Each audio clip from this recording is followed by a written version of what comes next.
podcast is officially gonna be started. Austin should be coming in any minute now. But you were saying just now, your background in recording, right? That's what you started off as. Yeah, I know. So at Alabama State, where I graduated from.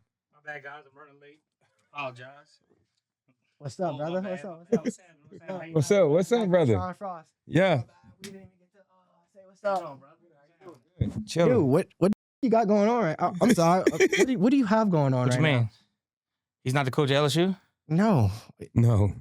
Wait, what you coaching? Softball. Of what college? At Nicholls. Come on, bro.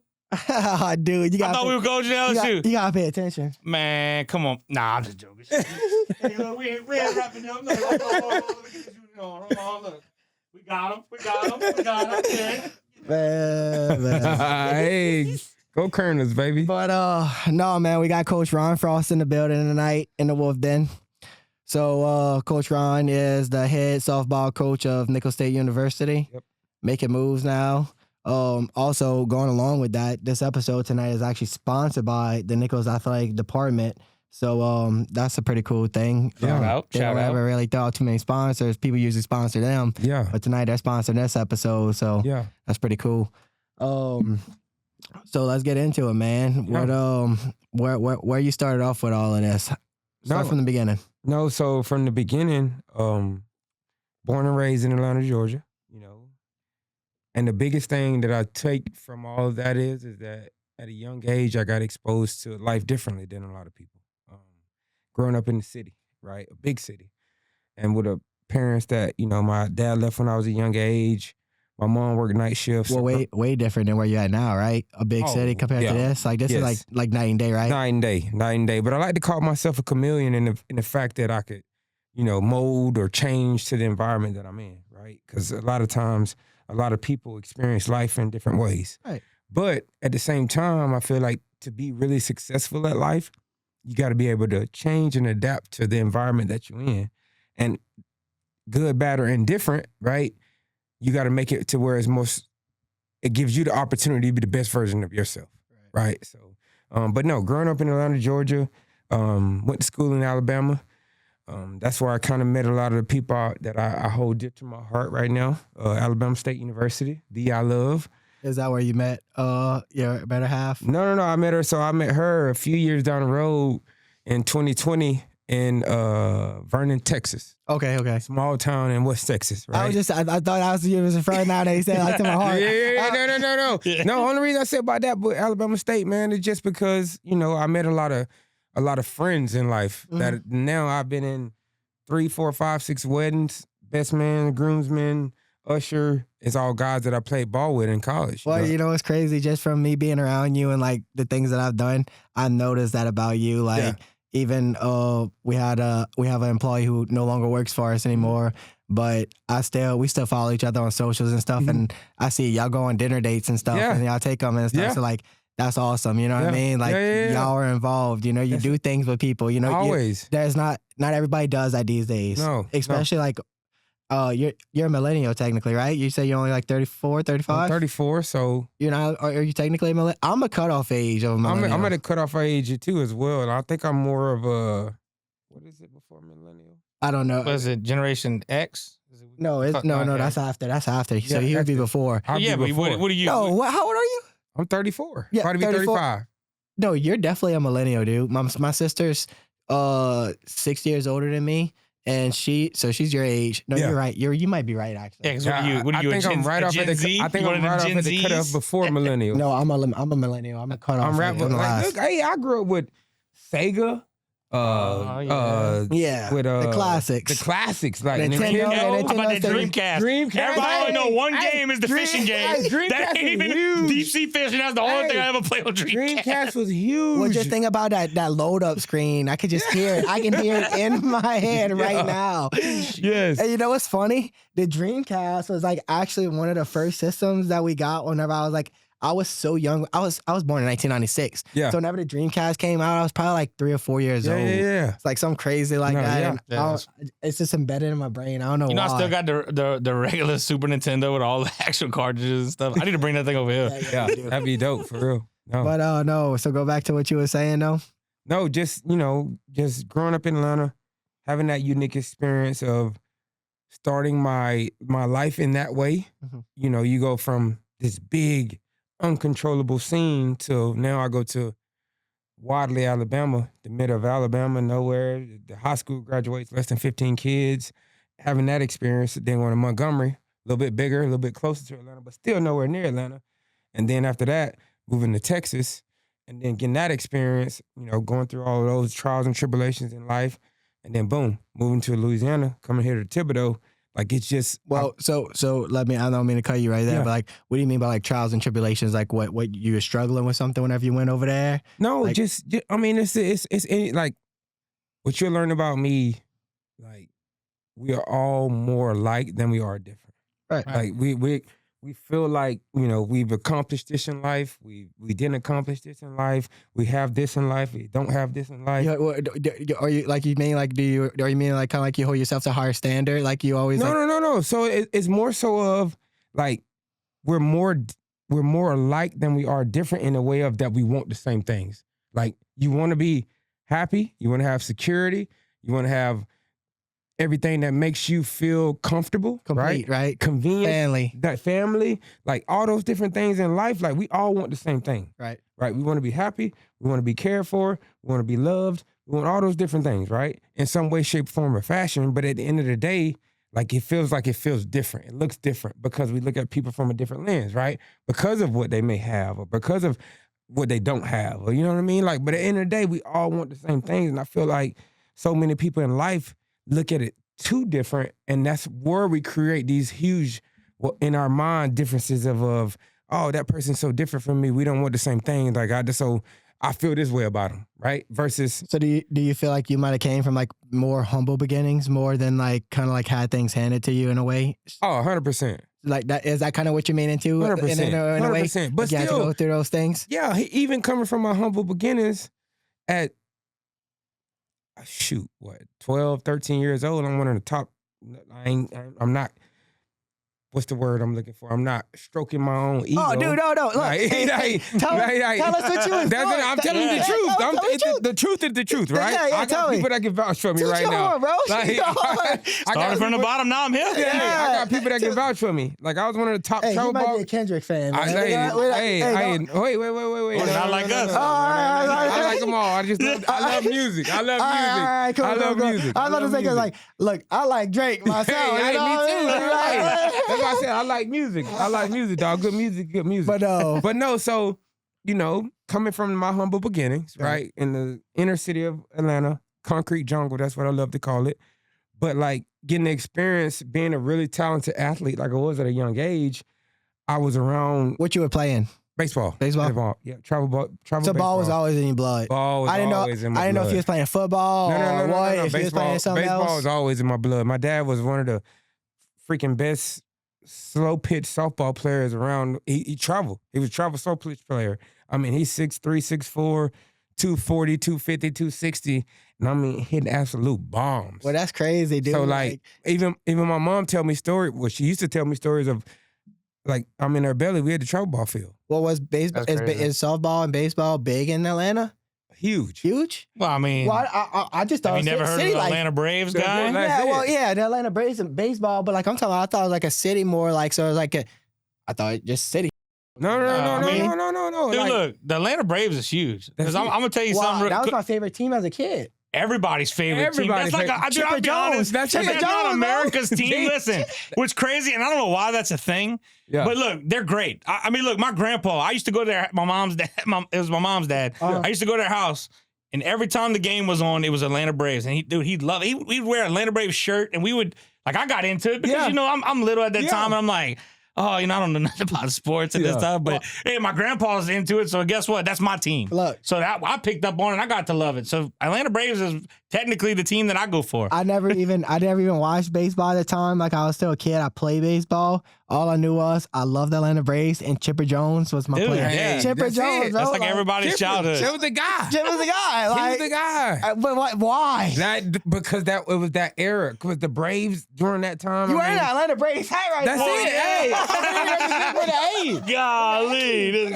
Oh, come on. For the A, dog. That's funny. That's actually kinda in funny. deep. Like, but it's cool because why I think so many people gravitated towards the Braves. I mean, they went on like 15 to 20 year streak of winning the pennant. Correct. Basically winning the league. I think that had a huge like hey, people love winners. right. Like at the end of the day. It's something you can get behind. That's it. Like you know Nobody's gonna say, yes, my team lost again. Well, no. Wait, or what about like pre-Katrina?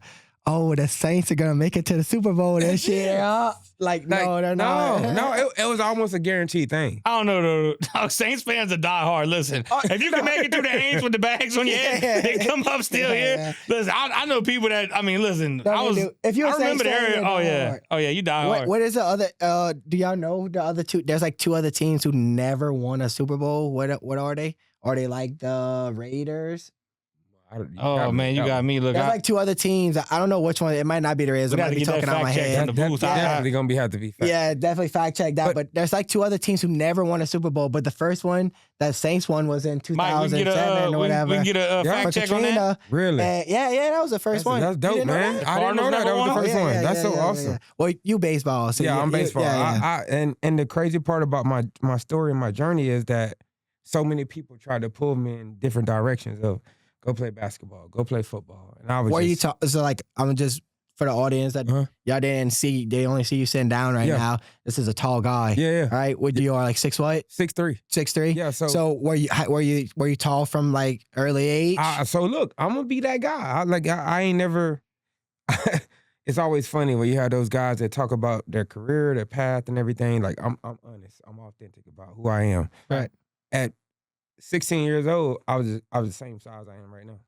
So everybody seen me and they was like, that's the future. Like they thought I was from 13 to 16 years old. I'm 6 foot, 6'3" in height. Like, man, get this grown ass man off the field.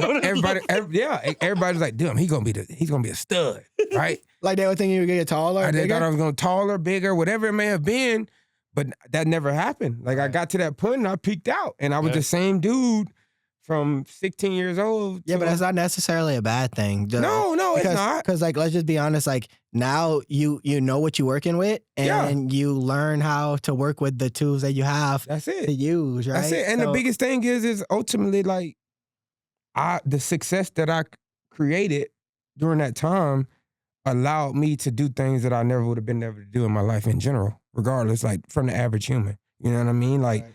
I'm very blessed, very fortunate to be able to go and do the things that I have done, play with the players I have. And I've played with #1 overall draft picks. So you made it to college ball? Oh yeah, I made it to college ball. Where you play college ball at? Alabama State University. That's what it was? Yep, D.I. Love, baby. That's it. And what's crazy, my first win as a head coach was at Alabama State University. Come on. Against Alabama State University. That's wild. Like for who though? For I was at Nicholls. But the crazy thing was, when I got the job and everything was finalized. What you talking about this like recently? This past fall. That's awesome. Okay. So so what the viewers don't know is how long have you been like an assistant coach or like not assistant? Just at Nicholls in general. Yeah, at Nicholls. How long have you been there? So 2021 was our first year here at Nicholls. All right. So you've been here for about 3 years now. 3 years, yeah. So then you basically started off as an assistant coach, and then you worked your way up now. To the head coach. No. You're in year 4. Thank you so much. I'm grateful for him. He brought me on when nobody else wanted to give me an opportunity to come in and do my thing. And who that was? Justin Lewis. He came. He was the head coach here. Shout out Justin Lewis. Shout out Justin. Did I meet Justin? I can't remember. Yeah. Justin. Okay. Yeah. When you first came and shot a video. He's a cool dude. Super cool dude, man. Super cool dude. And so when he got the job here, he called me. I was like, dude, we got it. He said, we got it. And I was like, I remember sitting there telling my wife, like during that time, again, trials, tribulations, everything we go through in life. That's a good feeling, though. And that's a huge feeling, man. He believed in me when a lot of people didn't. Gave me an opportunity. Just whenever you say like we and shit, you know what I mean? Like, hey, it's different. It hits you different. Well, like I'll just tell you now, like with me and Austin, like we just became business partners not long ago with Marsh Media and shit. Now, like whenever we talking about shit, like we getting these people do like, and look, not to toot our own horns and all, right? Yeah. But like we got some people hitting us up that's like some big names. Like they got thousands and thousands of followers. They want to be on the podcast and shit. And we just like, I don't know. We kind of like our hair's kind of getting a little blown out. Like, man. But it's a good feeling. It is, but it's again, I've always felt like people see the end result. You know what I mean? And they're like, oh, They don't see what you got. They don't see what you did to get there. They don't see that time like back in the I bet you mud. that was a pretty crazy reaction for them though, because I mean, I'm sure like some of those coaches and stuff from Alabama. I mean, they still the same people. Like you still like. Oh yeah. So When they expect it, when they expect like, did they catch them off guard? I don't know. Is there like some trash talking going on? Like, oh, we're gonna get him. Like, you know. So, look, it's funny. So one of my buddies, like my best friend Jordan Mott, we played together at Alabama State. Oh, why that sounds familiar? And you probably met him. I don't know. Jordan Mott? Yeah, my guy. He's from Atlanta. Dude, sounds so familiar. So familiar. He know everybody. Okay. Bro. He does. He's all involved in a lot of things. He's around. I would have met him around here, possibly. Maybe because he come down and visit every now and then. Okay. You know what I mean. Okay. But he's all the way around. But no, crazy thing was we were talking right, and just talking about the games and everything like that. And it's him, Richardi, and Greg, Luke, a bunch of guys that I played ball with. And it's funny, they were like, I didn't know this, but Mike was like, yeah, I'm slightly rooting for Alabama State. Wait, say again. I'm slightly rooting for Alabama State in that game. Like, cause we talking about it. They all coming to watch. We coached my first head coaching game, whatever. But it's a weekend, so it's a tournament, kind of like a round robin style. You got to play a certain amount of teams or whatever.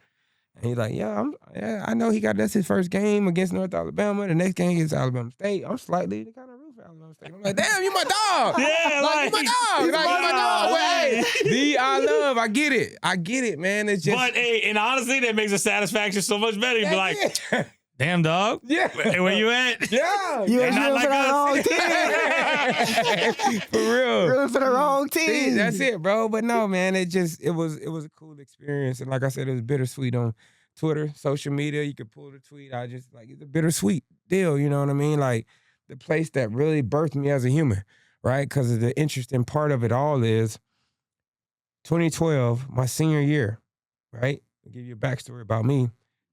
We come down to Thibodeau in February, preseason game. And you in I'm at Alabama State. Yeah, okay. I'm at Alabama State. This is I'm the a first senior. time you've been to Thibodeau? First time ever. Okay. I'm a senior in college.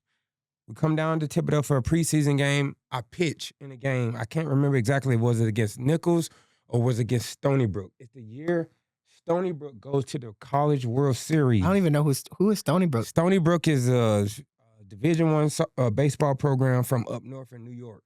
Okay. Right? Never. But look. The crazy part, this year, they were loaded. They had dude got drafted in the first round. They had a guy who played third baseman, Carmona, that was a bopper. And the only reason why I remember it so vividly, that part, was because of the scouting, right? But what's even crazier, tell you a crazy story. So Justin gets the job here. He calls me, tell him we got a job, whatever. I tell my buddies in our friend group or whatever, group chat, and Greg is like, dude, that's so awesome. Do you remember you pitched at Nicholls? And I'm like, no, I didn't. Greg, I never pitched at Nicholls. But look. It gets a little sentimental. I don't mean to bring it down. No. But February, we come down here, playing that game. March, my mom passes away. My senior year of college.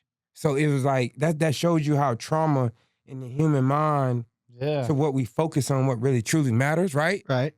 Like anything that happened before that, I had no recollection of. Like I really. Right, you're living in the moment, and you're like, man. You couldn't even remember. I couldn't remember it, dog. So like this is crazy. I'm just something about me. So my mom, she actually just had brain surgery. Yeah. Like we just found out she had brain cancer this past Thanksgiving. Yeah. Thank God. You know, she just got an MRI this past Thursday or something like that, and she's like 100% free. She finished radiation, and now she's going into chemo, and she's gonna start chemo treatment. So like, thank God, you know, right?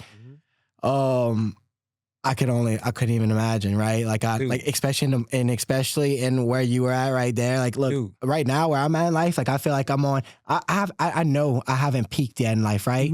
I know I got so much more to go. Like me and this dude right here, I'm telling you, we're gonna be sitting on a fucking yacht in the middle of the Mediterranean Sea. All I ask you, just bring me out again. No, I'm the first one. You gotta bring me out. Yeah, you will. You good? Look, we got advice. You come on, man. I already want to take you and your wife out to dinner whenever soon. We all gonna go. We gonna go to the supper club actually. Yeah, we need to do something. Yeah, but nah, dude. So I can but what I was saying basically is I can only imagine like with me being where I'm at in life right now. Like, dude, if my mom would have just passed away, like whenever she would have, I would not be right. Like just being honest and sorry to say this, Austin, my head would be fucked up right now. But yeah, I'm sorry, I didn't mean to curse, but No, messed up. I get you it. know what I mean? Like I get it. So you gotta relate on that. Like how were you able? What did you do?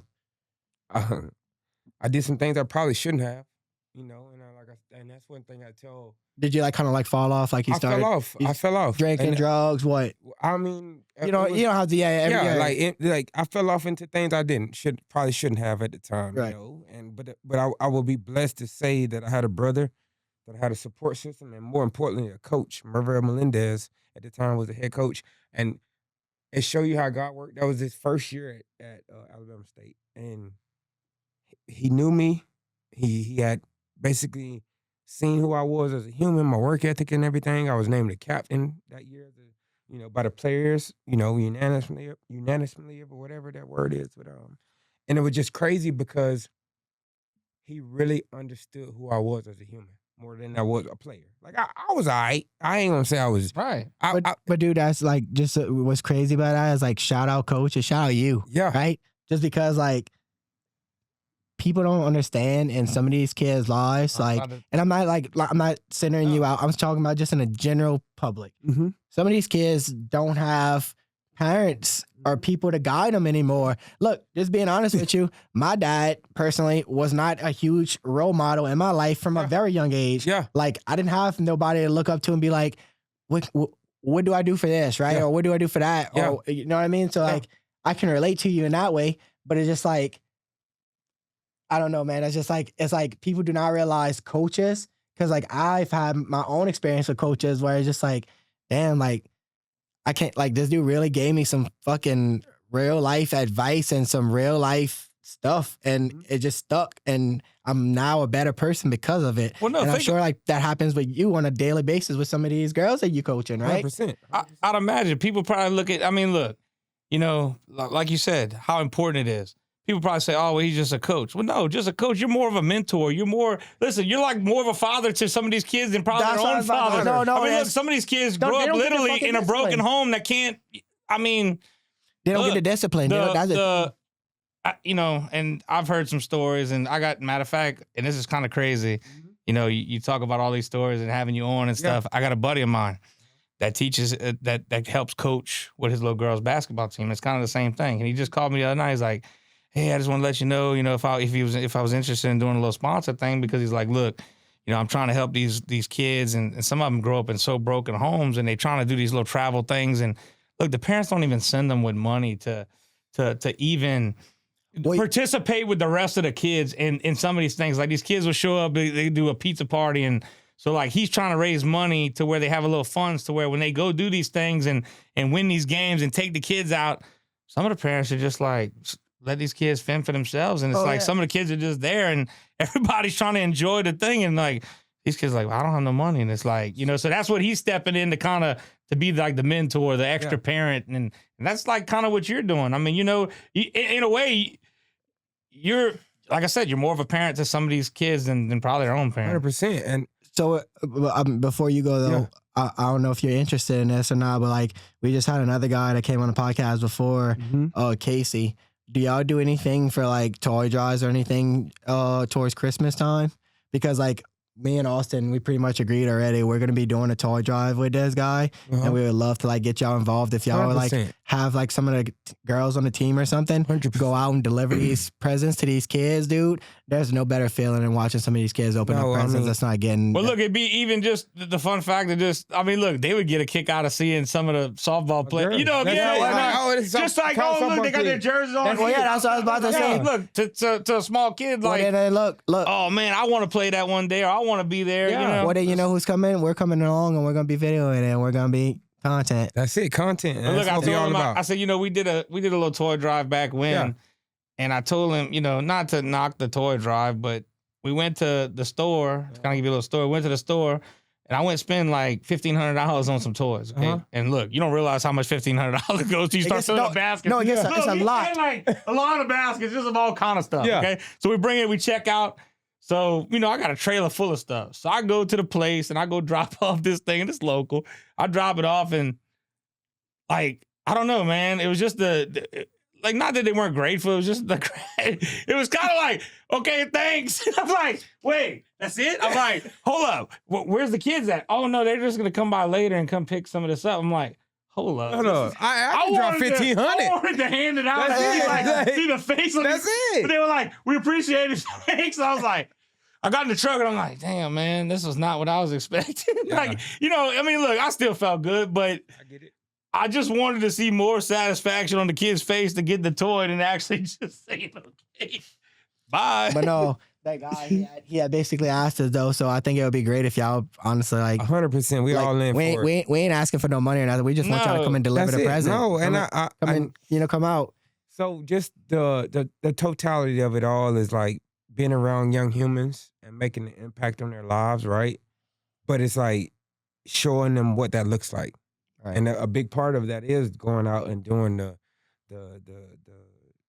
giving your time for somebody else a purpose that is bigger than you, right? Yeah. Something that you can't even quantify the impact that it's gonna have on somebody else's life, right? Right. Because at the end of the day, you don't know, right? It's a young human that's at a young age.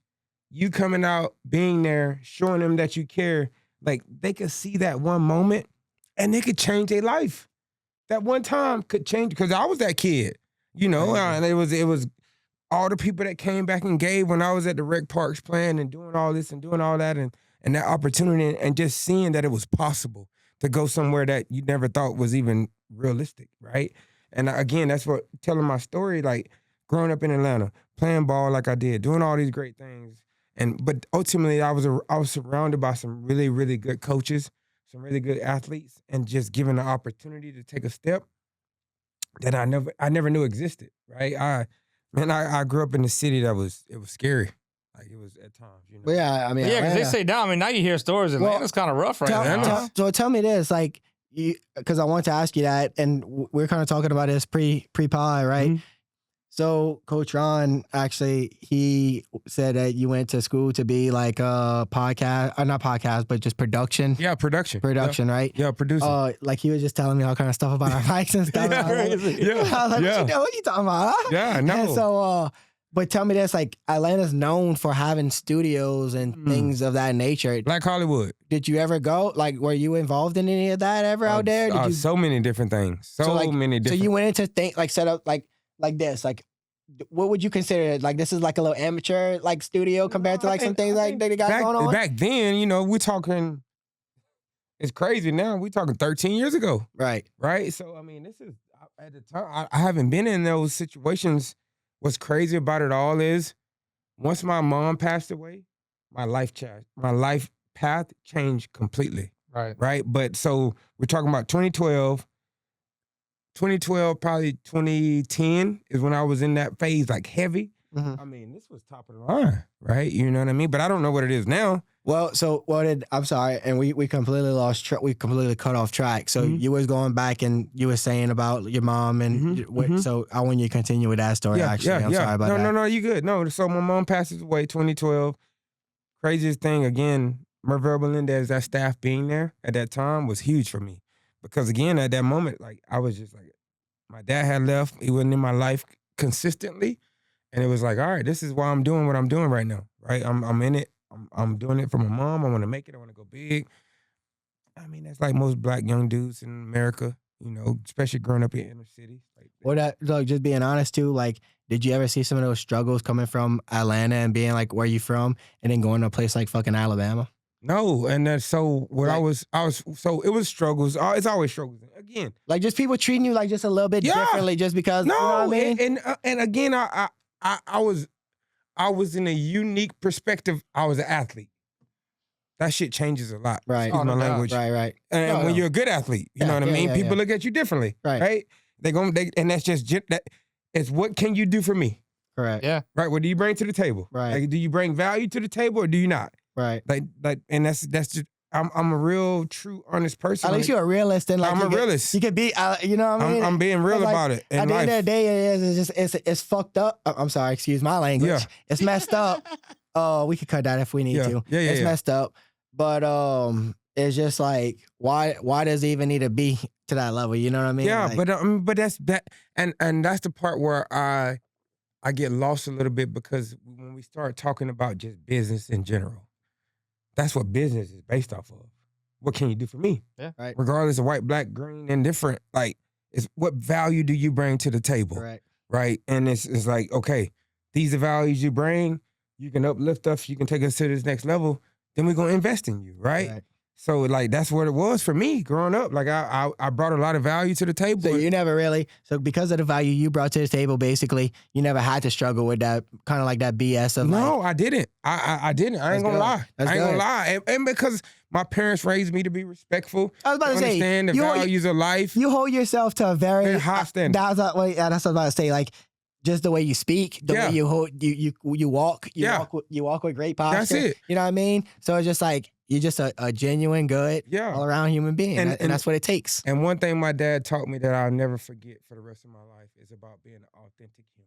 Yes. Like if I can't walk into a room and And be authentically yourself. and be myself, I'm if I can't do that, I'm not that ain't the room for me. dude. But it's like if you can't accept me for being who I am, which I love my Hey, administration. Dude, I love Everything. you're literally making me smile so much right now, just Like- because like we talk about that all the time. Mhm. Like we curse. We Yeah, talk. yeah, I get it. Look, I'm an emotional person. Yeah. Like not an emotional person, but I wear my emotions on my sleeves. Like Yeah. Damn, I'm you a- need a hug? I'm gonna tell it how it is, right? I get it. I ain't scared to. Yeah, I ain't yeah. out here. I ain't out here faking nothing. No, I'm not yeah. out here.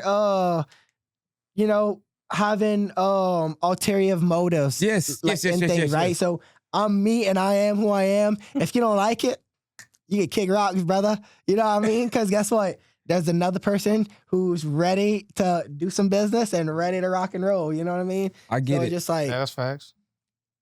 I don't know. And I don't know, man. I think that's the biggest part of this journey that I've been on, coaching wise. So we go back, boom, I go to Texas, 2017, start my coaching career in softball.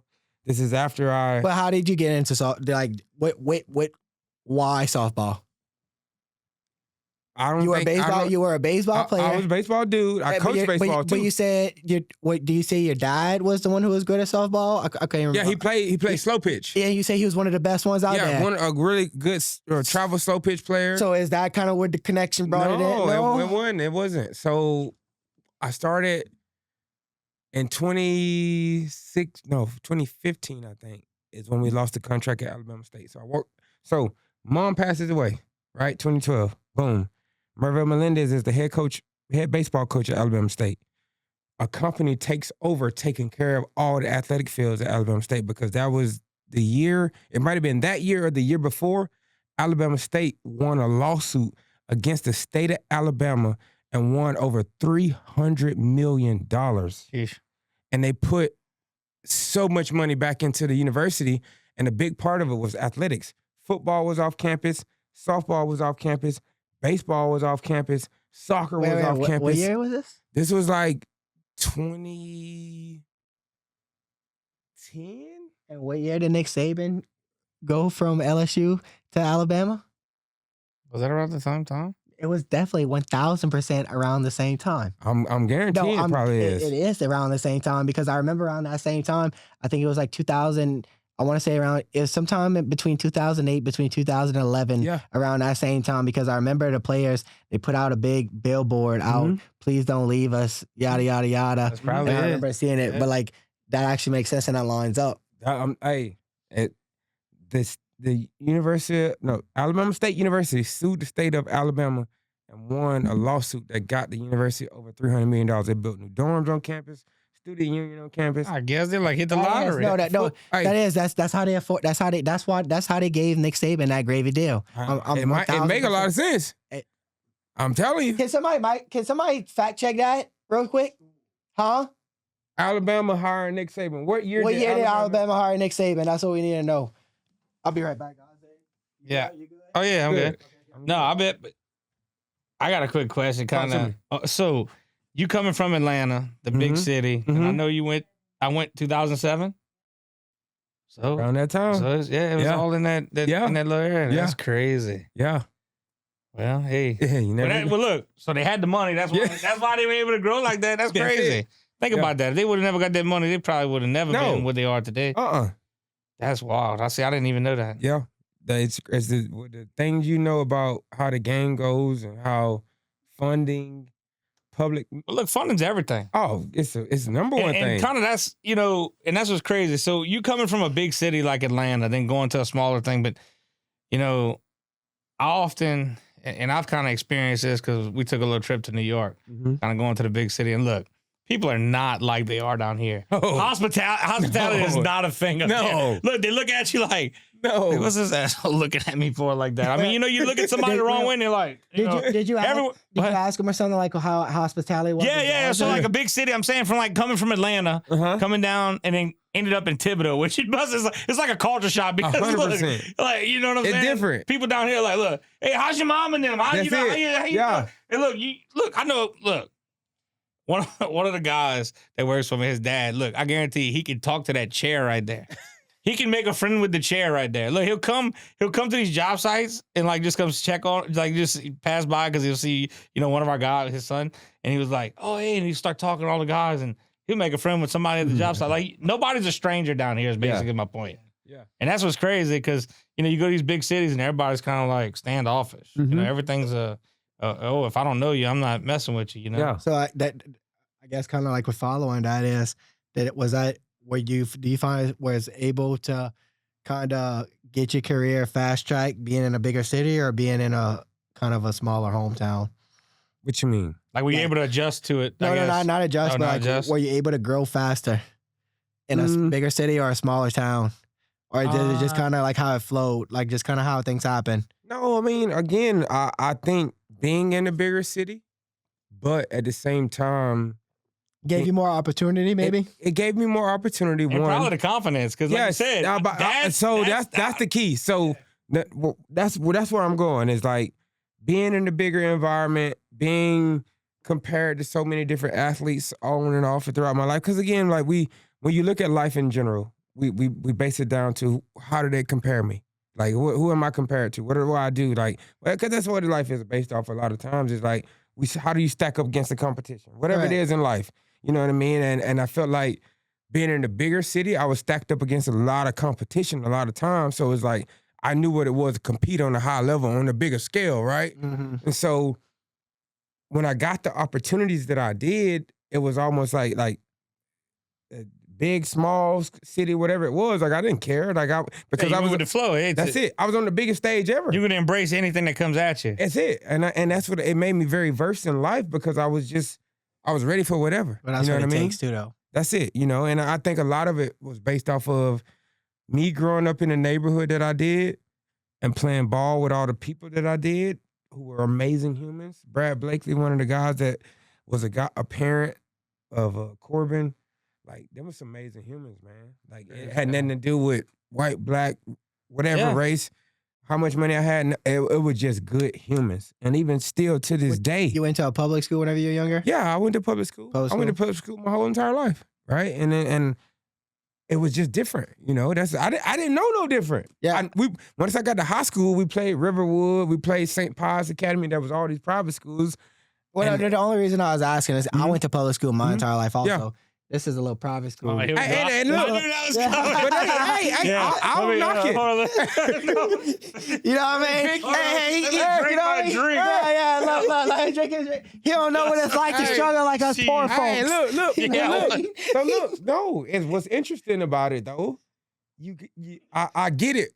Now I have a child, right? Right. Me and my wife had contemplated, like, or y'all guys this world's different. Yeah. Oh, yeah, no doubt. How old is your child? He's 3 years old. 3 years old. So what knowing how this world is going and stuff, what are y'all thinking right now? Like, are y'all thinking public, private, home? We don't know yet. I'm just being real. It's gonna be GTD, game time decision. but listen. That's it. Is homeschooling an option even? Nah, homeschooling an option. No. Look, I'm gonna tell you the problem. The only reason I'm asking is because like now a lot of people in this, about it in the communities and stuff, they're starting to get like 13, 14, 15 kids, and then like the moms, they take intermissions between works and stuff, and they take turns, and then they'll do homeschool, but with 13 kids, you're not losing a social interaction. Not to take away from anybody, and listen, I know there's certain aspects and scenarios where homeschooling may be the only option, but look, in my personal opinion, if your kid can go to a school, I would say, well, yeah, because listen, you're building exactly what he said a while ago. You're building the social aspect. Yes, you got to have the friend aspect. Listen, yeah, that matters. Everything. And look, I know a few people. They went through their whole life of homeschool. Look, when you get out, you don't know how to interact with people. You don't know. You don't have that relationship of building, kind of like we do. Look, and to me, that's very important in business because listen, what do we do every day? We're networking. Talking. How you going to build a company? How you going to grow if you don't know how to properly talk to people or go out and sell a job or go out and listen? If I was a quiet person, you think I'd be able to go sell cranes? How the hell you say, hey, I need you to get my crane on this job and not better talk to a guy? Right. He's gonna be like, get out of here. I mean, seriously, that's and look, that's my opinion. Look, I know there's some times where it prevents, where a child may have a disability or something like that. And look, I agree with that. That's fine. But look, if your child's just because it's sure fact of, I think it's, religious purpose or whatever, I'm gonna homeschool my kid or this, blah, blah. Nah, I don't. Look, the only reason I was even going with the homeschool and thing and saying just because, like, look, dude, the world was great. Now that we have different things going on in our country and all, but like, my thing about it was just like the type of shit that was going on in schools crazy. And all, you know what I mean? But but look, one thing I've learned, the world is crazy. And look, is it a thing that you have to worry about your child at school? Of course. 100%. Everything could happen. Anything could happen. But one thing I've learned, look, if you live your whole life in fear, it's always going to hold you back. Yeah, true. I mean, honestly, listen. I mean, it's crazy, but right now we could be hypothetically, we could be sitting here plane crashing this building, kill us all. I mean, that's kind of crazy, wild. But I mean, think about it. You never know what's going to happen. Yeah, you're right. But you live in fear. You're never going to go out and experience stuff if you're afraid of it. That's it. Well, then, and just in my experience too around here, like I know I went to public school, and then I know a lot of kids that went to private school. I can tell you now, a lot of kids that I know that went to private school were doing a lot of bad shit compared to the kids that went to public school. Like I'm talking about, like just bad, just in general. Like Austin's looking at me with some big eyes right now. No, I'm just laughing. I'm just laughing because I had a random scenario today, and I'll kind of tell you, I'm not gonna mention no names, but I had an ex-employee come in today wanting me to give him a second chance. Because he got court tomorrow and he's looking at 2 years in prison because he stole from me. So I'm like, look, what? Oh yeah. That's a whole nother story. But look, dude show up at the thing today and he's like, man, look, I've changed, blah blah blah. And I'm like, oh, you've changed, huh? And he's like, yeah. And I'm like, really? I was like, so if I go drug test you right now, I said, you go pass? Oh, well, look, I'm going to be honest. I'm going to be honest. I can't pass. I said, well, damn, bro, you ain't changed. You ain't changed. Well, and then look, the craziest part, he like, dude, it's just one thing after the other. So, like, he ended up, like, stealing a bunch, like, probably, like, $6,000 worth of metal from us. That was from the... So look, he come today, and he's like, oh, man, I'm so sorry. I apologize. I said, no, the only reason you're sorry is because you got court tomorrow, and they want you to plead 2 years. I said, that's why you sorry. I said, you're not sorry. So anyway, I kind of like shoot him out. But like, look, the whole point I was getting at, look, today he was kind of like, he was kind of like fidgeting around in his pocket. I'm like, oh, dude, is this dude gonna like pop one off on me? Like, I don't even know. So I told Love, I'm like, hey, look, I'm like, look, this kid. I told him, I said, hey, let me go run to the bathroom real quick while we put that thing on me. I said, look, hey, ain't gonna be the day. That's it. Gotta keep that thing on you. Got you. Sheesh, no, man.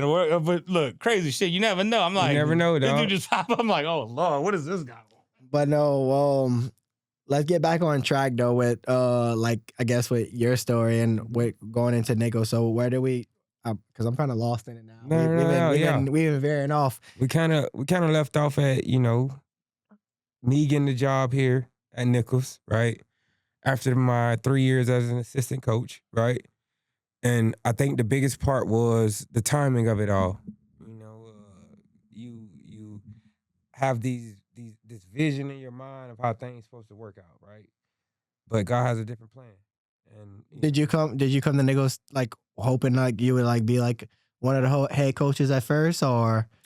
I came to Nicholls with the envision that this was a stepping stone to get to where I needed to get to help my Did you family. even expect to be a head coach at Nicholls? Not at Nicholls, no. No. I would say me and Justin probably talked about it a little bit, because we both had, it's just like anything in life. Like, you have dreams and aspirations to go to the highest peak. Right. But let me Or the just, mountain. I'll just speak dishonesty right now. Yeah.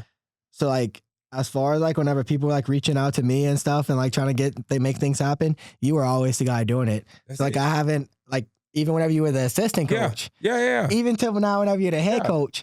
So it's just like, I see that in you, that you have that drive, Uh-huh. that whatever you're doing, you care about so much that you want it to be the best that it can be. You want it to be the next level. You want Yeah. to take it to the next, you know what I Yeah. mean? Yeah. I can see that because like at the end of the day, look, let's just be honest right here. You came out of your own pocket whenever you paid me That's to go it. and do some video for you before. Hey, look, my wife, she'll in the other room over there. She's probably like, yeah, fuck that. She's like, Hey, you did what? Yeah. Hold up. Wait. We need to talk about this. We're Yeah. gonna talk about this when we get home. We Yeah. can get in the car, babe. What you did? You better not. We done had you the better be conversation. like that, like that, like that. You like Yeah. me too. Yeah. You lucky he gave me some drinks tonight. We done had that conversation already, and she's like, "Wait, you did what?" And I'm like, "Listen, like we're trying to build something, like, and But for like, me, but tell me this though, was it worth it for you? 100%. Because like we kind of looked at some of the analytics on it. Yeah. Like it did good. it did good. Like, and it really helped build again when you're trying to curate something and start it from the bottom, right? In this world that we live in, the day and age that we live in, content is king. People want to see the coolest shit, That- and then like these girls, that's would potentially be. You want that to pop in front of them and be like, look what Nicholls is doing for these. That's it. And what can they do with? I guess my thing that I always struggle with, and my question is how do they take that to the next level past softball and a college level, right? Where do they go after that? I think the biggest thing now for them is understanding the NIL landscape, right? It's more of a self-driven thing than it is a university-driven thing. Once you get to the Power 5 level, it's more of a university thing, right? Because they have the brand initially to get you going to propel you to a certain level, right? But at the lower levels, it's like, okay, what do you bring to the table? Like how many followers you have, how many interactions you have, all that stuff, right? And it starts with you, right? So it's understanding that first. And then here at Nicholls, where I feel like where we can grow it is that it's such a niche, like it's so cool that we had a guy come out and shoot some content this weekend for our game. And it was Claire, one of our best players right now, and she's killing it, been player of the week, hitter of the week, back-to-back weeks. And she's telling people how to eat crawfish. That's something you do in South Louisiana, right? She's a Texas kid, right? But it's a video, her, Dr. Ted, one of our biggest boosters, and she's like, all right, this is how you eat a crawfish. Like, that's content. Eating crawfish, did you ever eat? I mean, did you ever experience that? Like, what was that like the first time? The first time I was like, what is that? First off. Dude, that's like everybody's experience. Like, I ain't eating that. I'm not eating that. But that's like And that. now you probably crave them. I love crawfish. It's dude, awesome, man. It's great, man. Me and my wife, we enjoy it so much. But it's like that's the kind of content to build an NIL landscape, right? It's like in all these different parts of the country, you have all these different things that go on, but people really don't know about it. Like they hear about it, but they really don't see it to really like people actually doing it. So it's like you get a player like Claire, like that's been killing it, that's been hitter of the week, player of the week.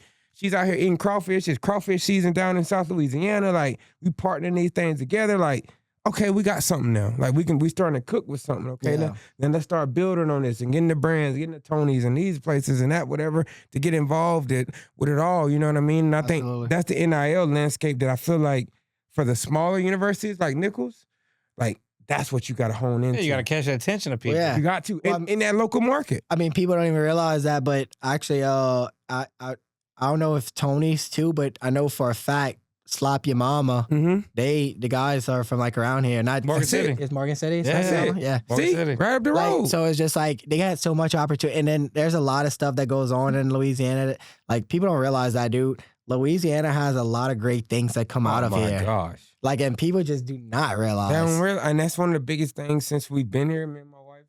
When we moved here back in 21, it was like, dude, we love Louisiana. So much opportunity, man. There's so much opportunity, so many different people. And everybody loves everybody, man. Like it's always funny.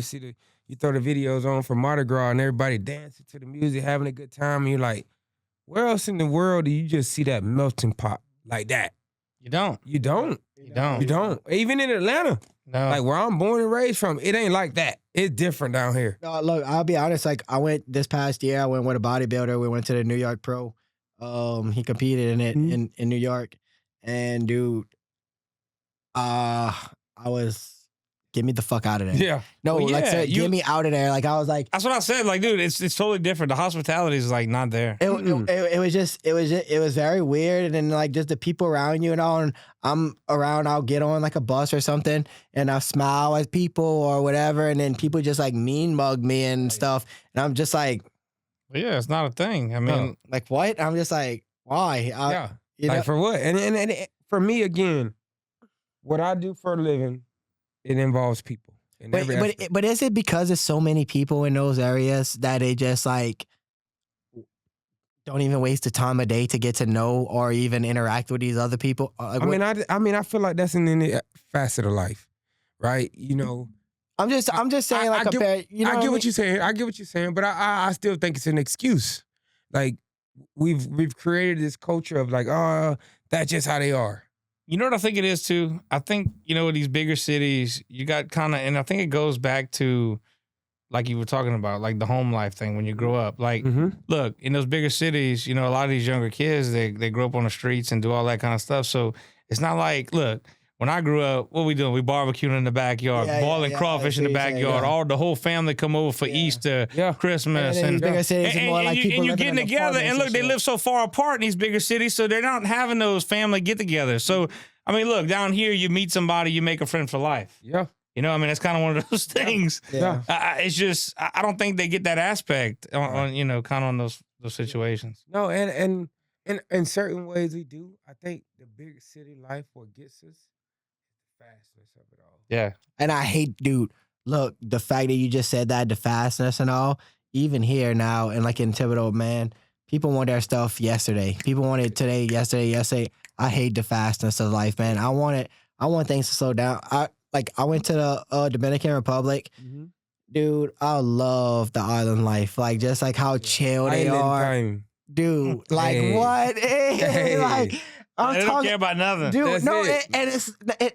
it's not that they don't care. They care. No, but I mean, like, But, like, they're not worrying about like, The stupid shit. No, It's not- exactly. it's not a stress. It's not exactly like it's Exactly. not no stress. It's not, oh, do I have to have this video out by this time for this client? Because it's no, dude. No. It's like, let's just make it through today and let's get to tomorrow it. and let's have a good time doing it. That's it. Dude, it's honestly one of my goals and dreams to be able to make it to that point and have enough money to live a luxury lifestyle on an island life like that. I tell my wife all the time, I was like, listen, when we know we really done made it, we retired, we're gonna have a Volkswagen van, t-shirt print place, and we just gonna live on the beach. Yes. And we just gonna chill. Yes. Like straight up. just straight up and ain't gonna worry about nothing. Nothing. Because we done lived life. We done raised our kids to be great humans.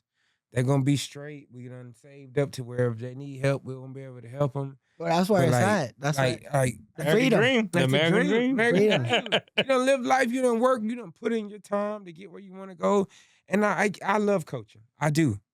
I love it to death. But I love my family even more, man. Mhm. I value it more than anything in this world. Well, at the end of the day, we don't live to work. We work to live. Wait, did I say that wrong? We don't live to. Yeah. You said it right. Yeah, I said it right. Right. You was on We time. work to live. So like, Yeah. if your working is in like messing up your living, that's not a good. And look, just to be honest with you, mine is a lot. I don't. Mine is I too. know his is too. You know what I mean? We my all. work is, I mean, look, it's busy all the time. It's, That's we it. don't stop all the That's- time. You know what's crazy? And I didn't realize what you said a while ago. And when you said that you came out your own pocket, Mhm. you know what that says to me? That says so much. And look, I always go back to I that know. saying. And no, dude, this is crazy. And look, I preach this to my guys because, you'll hear, everybody, what's the deal? Everybody wants a raise. Everybody wants more money. But do they want to put the work into it? What are you doing So- more? Well, look, this is what's crazy. And I don't remember who said it. So shout out to whoever on TikTok said this saying. But if you're not willing to do more than you get paid for, you'll never get paid for more than you do.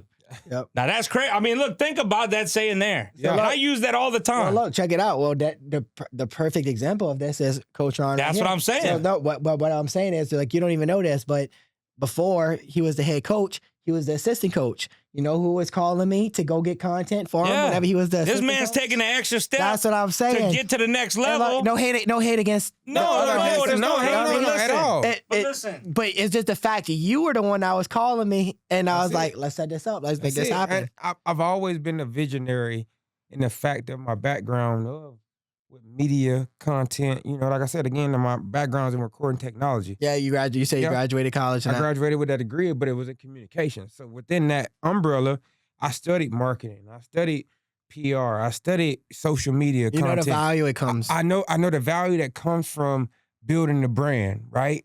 And the brand is always bigger than the product. If that people don't get that difference. You got a Mhm. product, but you got a brand, right? It's two different. It's two separate things. Can't have a great team without a great leader. Exactly. Right. And again, it's just understanding how do I continue to build those things. They're two separate things into Right. entities, but they are the same at the same time. And look, you know what kind of amazes me? It's kind of not off track, but it a little bit. But to go with the whole team aspect, like look at the way the Amish work and build a team. Like, look, they'll move whole buildings. Dude, he's talking about No. Think about this. He's talking about No, think about how crazy. You never see them videos? Austin, you don't even need to tell me. Listen, they just Them people move listen, whole like stop, big listen, ass Listen, buildings. let me cut you off real quick.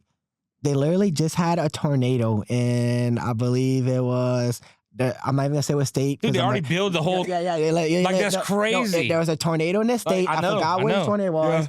The news, okay, did not even have time to send out a helicopter because the Amish repaired their entire village. That's what I'm saying. The and every community, roof, like, look, the it takes entire a good community leadership and a within team. a day, within one day, Dude, it's within one day. crazy. If the Amish in one community can do that in one day, think about what. Come on, man. Think about some of this other stuff. That's what I'm saying. And like With a good leader and a good team. We're not gonna go to these other conversations. No, I'm not. That's not what I'm saying. But I'm saying, listen, with his good leadership, with his team, hell, y'all can move buildings. That's it. Yeah.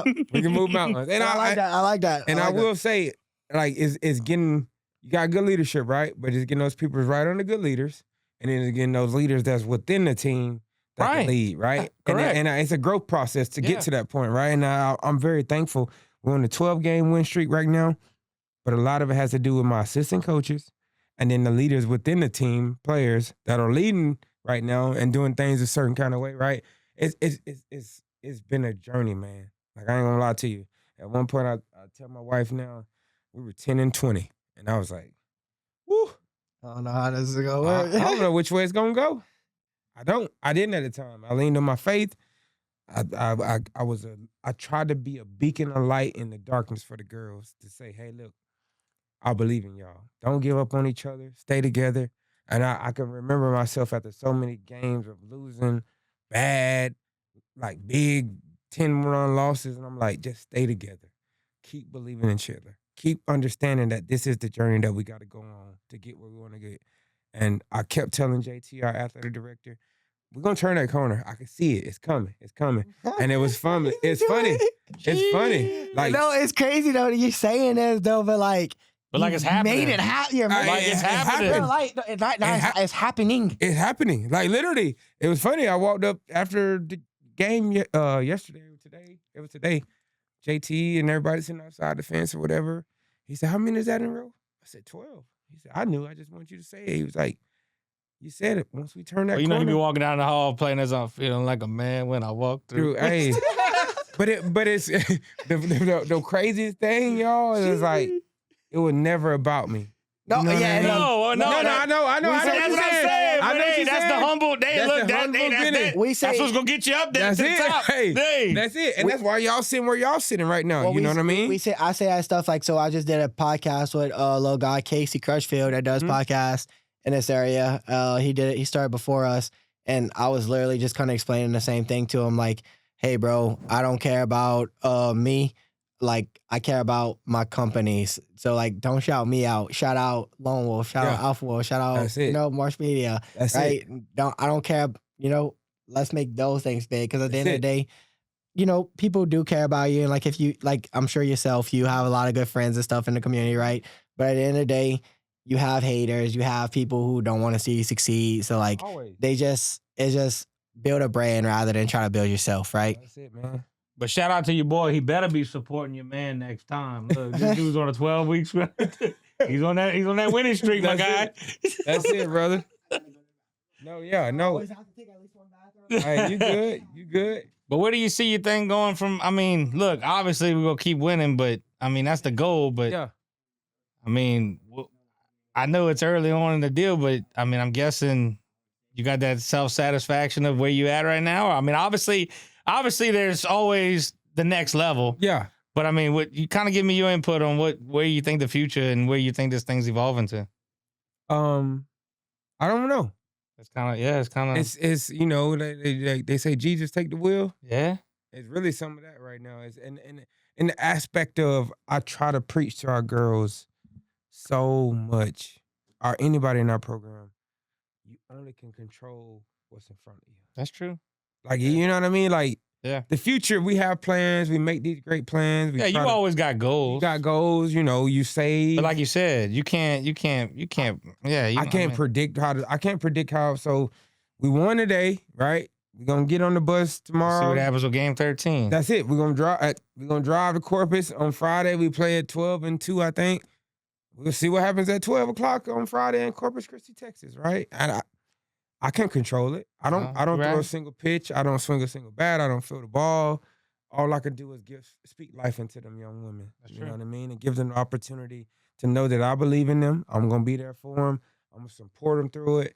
And that's what I focus on. I try to focus on that more than the future, because I feel like if I can get that moment right, if I can get them to understand, the future's gonna put you you'll be in the right direction. I'll be in the right direction regardless. Like if I can master that moment, and get them to understand that this is what we need to focus on, and get them to understand that I believe in them, and that this is what we all in on. If we can do that and stack them over and over and over and over again, the future gonna take care of itself.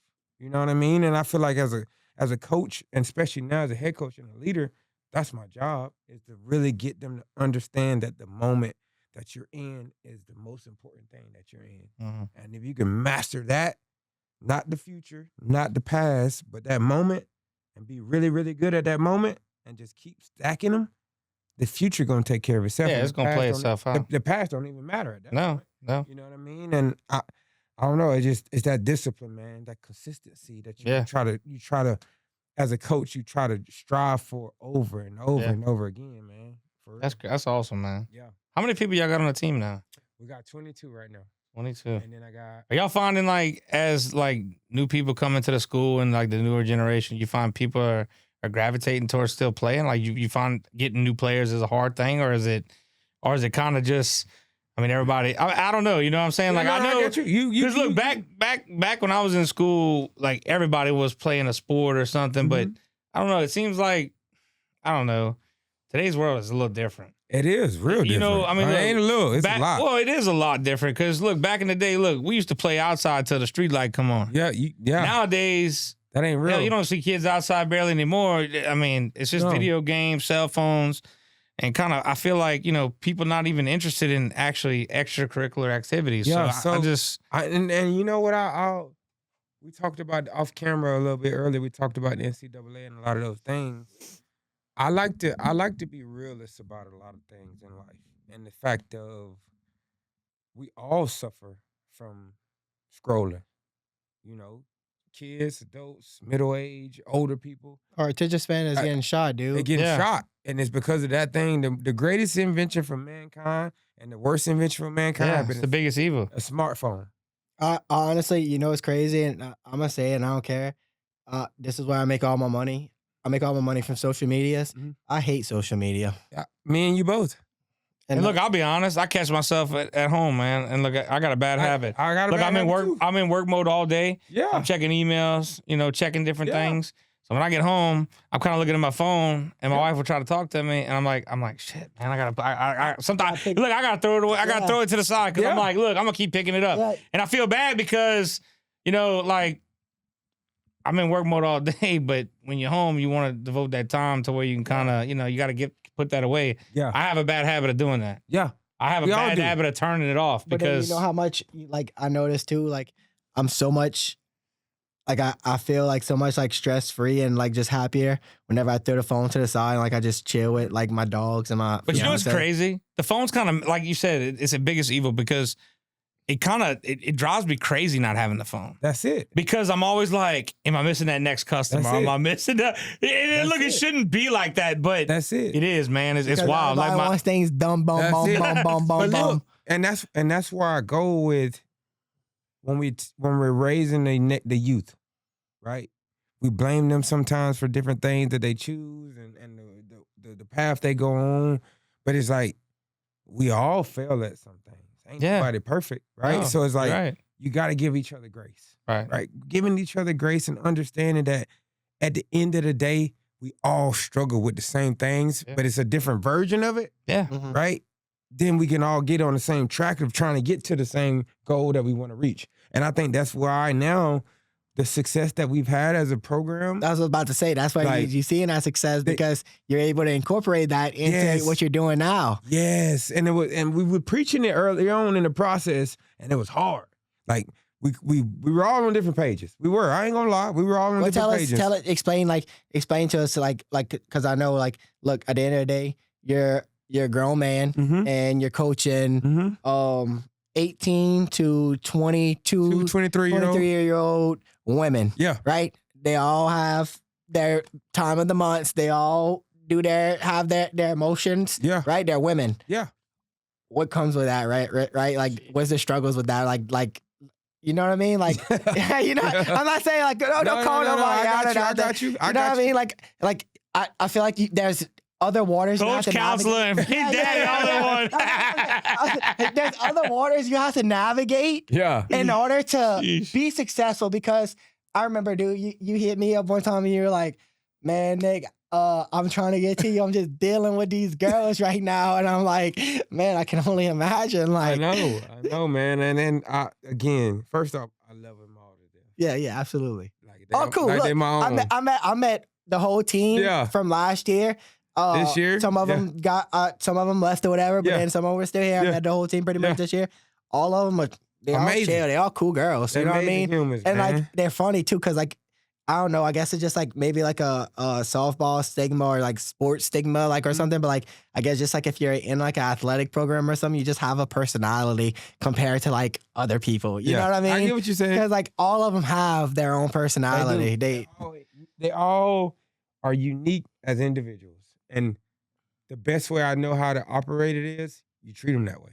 Right, You can't treat them all the same. right. As much as I have those conversations of why this or why that or why I'm not doing this or why I'm not allowed to do this, or like you encounter those situations differently because they're all different humans. Do you ever have to talk to your wife and be like, "Hey, this is what's going on with this girl. Like, what should I do about this?" You know what I mean? No, Like, yeah, I mean, I try to use her as a sounding board, most definitely. Right, for right, certain right, right. things, for Just- sure. I mean, I didn't. I'm just asking, like, just because, Yeah. like, she's a woman. you're Yeah, a guy. 100%. You know, 100%. You're coaching women. 100%. So I will say I'm very fortunate to have two young assistant coaches that are pretty dialed in life. Who was it? And I don't know. 'Cause Nicole Penny and Hannah Sparks. okay, so they're both women too. Yeah, they're both women Cool. too. Then my pitching coach and my hitting coach, defensive coach, like I think I know your pitching coach. That's the lady with the blonde hair. Kinda. No, that's from last year. You talking about Kat? Oh, so she left? She left. She gone. Yeah, we got to know. know. Okay. I know. Nicole's been awesome. Hannah's been awesome, man. And having them two almost as like that bridge, Mm-hmm. you know, because I'm an older male, like you said, you know, I'm in a different point in my life, right? I've experienced different things. I have a family. I have a child. And like, it's also too, I have to coach coaches, Mm-hmm. right? Like, you know, I don't just have to coach 22 young females on my roster. I have to coach young coaches as well, because ultimately I want to be able to put them in a situation, if they want to be a head coach, they're prepared for it. Right. Right. And that takes coaching. And then I just want for the viewers to understand the gravitation of this. Mhm. Tell everybody what y'all winning losing streak was last year, and then tell them what it is this year. So last year we did pretty well, but we never. I don't know of a streak like this. I talked to Jamie at SID, and he said they have never won more than 10 games in a row since 2019, right? And I don't know what it was before that, but now we're at 12 in a row. So we may even go back farther than that. I don't know, right? So it's pretty. What we're doing right now is pretty amazing. Like it's and it has nothing to do with solely me. No, yeah. Right. And I keep and that's saying very that. humble. That's very humble of you to be able to, and I guess self-aware too, to know that you're not you're not the only puzzle of the piece. Right? No, and Piece of the again, puzzle. it's so many intricate parts. Like to y'all both know, with being business owners, that to make a machine work and run, like it could be one thing that's off and it all crumbles. Yeah, correct. And so it's like trying to navigate it all and figure out it all and make all the pieces work together and get it to run right. It takes time, right? And there was so many things in the fall that we went through this past year, and I'm like, it takes time. Like, I know we all wanted to work right now, but we got to figure this out first before we figure that out. Like that we can't get to this point until this point is figured out first, and that takes time, right? And so it was just so many things, so many details, so many parts. That's just like I'm gonna give you another props to you. That's a lot of respect to just have that self-awareness. Yeah. To be able to know that, because people don't realize that. I mean, like, we all three of us sitting here, we all logical human beings. We can understand that, but like some people, they want to jump the gun. They want to try to get to point finish before they even started the process to even get. You know what I mean? Yeah. So it's just like that's good. That's admirable, Baby right? steps. That's it. That's it, brother. And now again, Building blocks. And and like when the streak started, the focus wasn't the streak. It was just trying to get everybody back into a place of where we were confident. You know what I mean? Like we believed in ourselves and we could see it. Yeah, that's just a direct effect of bringing everybody together. That's it. And so we started the streak off playing against Jackson State. We went on a little run, won 2 games, and at that time we were 10-20. 10-20. And it's funny, I talked to my wife now. I was like, at that point, I was like, man, we got a ways to go. We got a lot to figure out. You know what I mean? And a lot of times it just takes understanding that it's bigger than that one moment, right? Like when you look at a program or anything, a business, whatever, you have a picture, right? And sometimes it's bigger than that picture that you can see. Mm-hmm. And then sometimes it may be smaller than that, right? Yeah. And you don't know, right? Until you go through it, till you experience it. And we went through a lot of this, right? A lot of ups, downs, and everything that we did. And then finally we got to that moment. I was like, okay. And that's when I told JT, our athletic director, I was like, hey, I've seen some things that tells me, like, if this happens, if we can get to this point, if we can believe and understand where we need to go, we can turn a corner and really do something special. And from that moment on, we done went on the streak. It's just crazy. No, it's crazy. It's crazy to watch it happen in real life too. I still don't believe it. Right, and you're doing it. And I'm doing it. I'm in it. We in it. 12 in a row. And and the thing is, I hope they don't watch this. I hope y'all don't put it out until the end of the season. Because I know y'all gonna. Look, dude. We got so many episodes dropping so soon. We can wait till the end of the season if you need us to. No. It ain't even that. It's just we ain't talked about the streak. With the girls, we don't talk about winning and losing.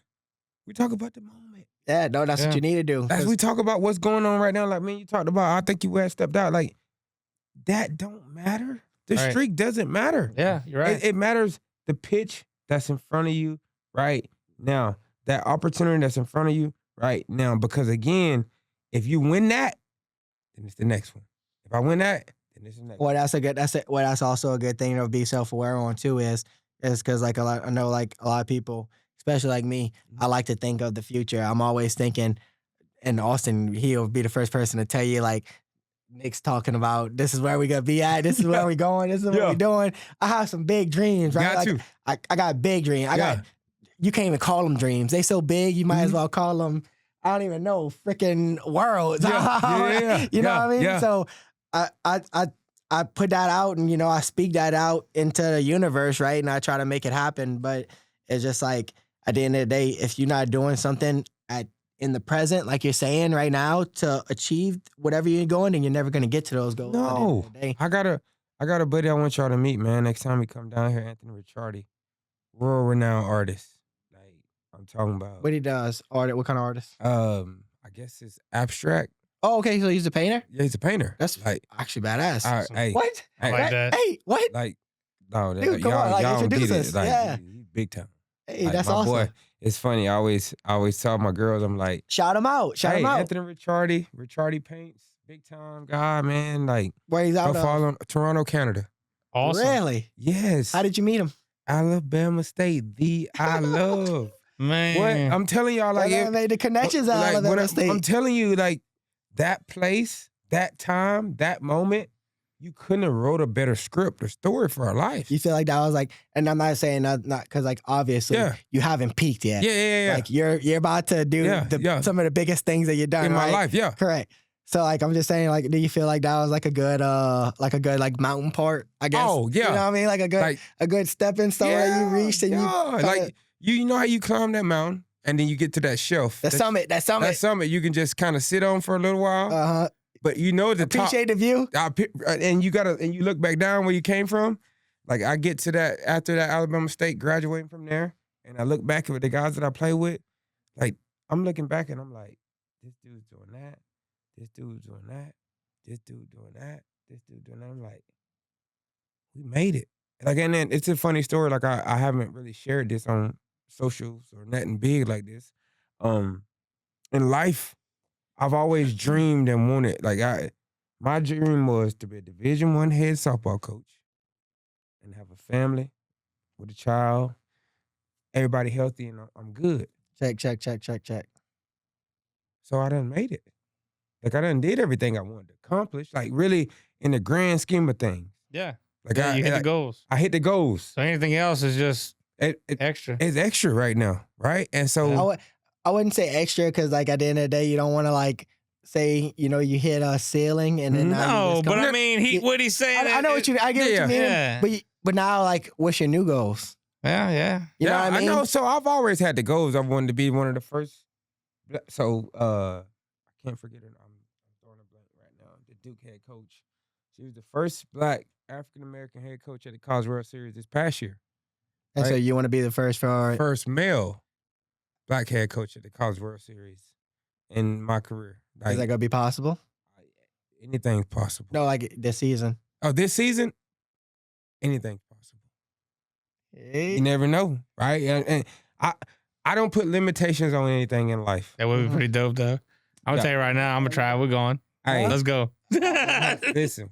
We might be able to get to ride on the bus with him if we Hey, go film with him. you You know done what I did mean? it before. I know. That's what I'm saying. That's it, brother. Like again, and that's I why. mean, you might not want to. You might want to fly or something. Yeah, but I'll ride yeah. with Hey, him. look, hey, it's different, man. It's a different journey. It's a different experience. Depending on where would it be at? Like it would be around here. Oh no, it's in Oklahoma. In Oklahoma. Oklahoma. Oh, we go. College World Series is in Oklahoma. And I want to be the first Black male head coach to do it. I can't. What is her name? Babe, look up the Duke head coach name. I can't think of her name right now.